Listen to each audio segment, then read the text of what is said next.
চাল কুমড়োটা অনেকটা বড় ছিল, ওই জন্য হাফটা আগে একদিন ফ্রিজে রেখে দিয়েছিলাম আর হাফটা রান্না করেছিলাম। আর আজকে এই হাফটা কুচিয়ে নিলাম, চিংড়ি মাছ দিয়ে ভাজা করবো। আর এদিকে পেঁপে আলু কেটে রেখেছি, শুক্তো করবো থানকুনি পাতা দিয়ে। আর এদিকে দেখো শাপলাটা বসিয়ে দিয়েছি ভাজা, শাপলা ভাজা, শাপলাই বলে, শাপলা চিংড়ি মাছ দিয়ে ভাজা করবো। চিংড়ি মাছ দিয়ে দিয়ে চাল কুমড়ো ভাজা আর পেঁপে আলু দিয়ে আর থানকুনি পাতা দিয়ে ছোটো ছোটো কুচো কুচো পার্শে মাছ, বেলে মাছ দিয়ে রান্না হবে শুক্তো। এদিকে বাইরে এত হারে রোদ্দুর বেরিয়েছে আজকে, রান্না করতে করতে হঠাৎ ভীষণ। আর আমার উঠোনে দেখো ঘাস চাষ করেছি আমি, আমার গরুর জন্য চাষ করেছি বলা ভুল, মাটি তুলেছিলাম নতুন মাটি, আর ভীষণই ঘাস হয়েছে। শাপলাটা তেলের উপরে দিয়ে ভাজা আমার শেষ হয়নি, তার মধ্যে কী রোদ্দুর ছিল, তার মধ্যে দেখো আবার বর্ষা। ভাদ্র মাস মানে সবাই বলে পচা ভাদ্র, খালি খালি বলে না, সেটা এখন মানে বুঝতে পারলাম। এদিকে আমার শুক্তোটা নামিয়ে নিয়েছি, আর এই ঘাস পাতাগুলো দেখছো, এগুলো হচ্ছে শুক্তোর মধ্যে থানকুনি পাতা। আর চিংড়ি মাছটা ভেজে আমি চাল কুমড়োটা বসিয়ে দেবো, কারণ উনুনে রান্না তো সব রেডি করে নিয়েছি।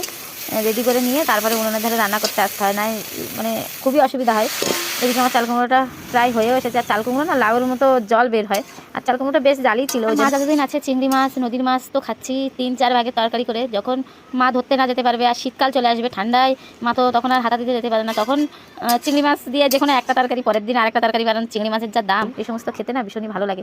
আর বর্ষা হচ্ছে তো হচ্ছেই, আর বর্ষাকালে বর্ষা হবে, এটা তো স্বাভাবিক। মানে এতটাই রোদ্দুর ছিল সকাল থেকে, আর এখন এতটাই বর্ষা হচ্ছে, মানে আমার বালতি কয়েক মিনিটের ভিতরে বালতিটা ভরে গেছে। আর আমি সকালে কিছুই খাইনি, সবাই সেদ্ধ ভাত খেয়ে নিয়েছে। আর আমি রান্নাটা করে উঠে তারপরে আমি তরকারি দিয়ে কী রান্না হলো তোমাদের সঙ্গে আজকে শেয়ার করলাম। কেমন হয়েছে অবশ্যই জানিয়ে।